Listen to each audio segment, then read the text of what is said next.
জামিল, তুমি আমার পাশে বসে আছো, তুমি আমার লগে কোনো কথা কইতেছো না কেন? কি কম? তোমার কি কোনো কথাই কওয়ার নাই? হঠাৎ করে আমারে খবর দিয়ে ডেকে আনলো যে?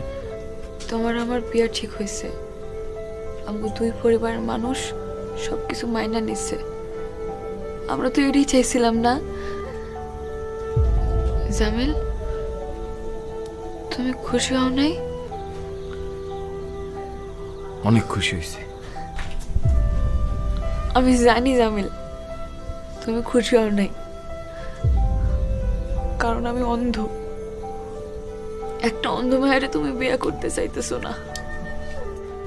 শুধু তুমি কেন, তোমার জায়গায় যে কোনো মানুষ থাকলেও বিয়ে করতে চাইতো না। তারপরেও আমি স্বার্থপরের মতো তোমার বিয়ে করতেছি। কি করুম কও? আমি তো তোমার ছাড়া থাকতে পারুম না।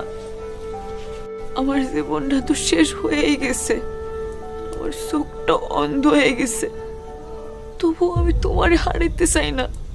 তাইলে আমার জীবনের আলোটাও চলে যাইব। আমি অন্ধ হইলেও তোমার অনেক ভালো রাখুম, অনেক সুখে রাখুম।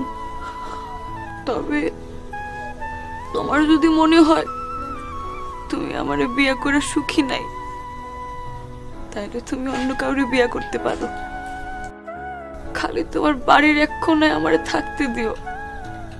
আমি তোমার বউ হইয়া বাকিটা জীবন কাটায় দিতে চাই। বিয়া যেহেতু হইতাছে, তুমি আমার বউ হইবাই। এই জামিল বিয়া করলে একটাই করব, দুইটা না। আর কিছু কইবা? কেন, তুমি কি চলে যাইবা? আর কিছুক্ষণ থাকো, আমার লগে একটু গল্প করো। 2 দিন পর তো তোমার লগে আমার বিয়েই, তখন তো আমরা রাত দিন এক লগেই থাকো। তখন কইও যা কর। এখন অনেক রাত হয়েছে, আমি বাড়িতে যাই। চলো, তোমাদের ঘরে দিয়ে আসি।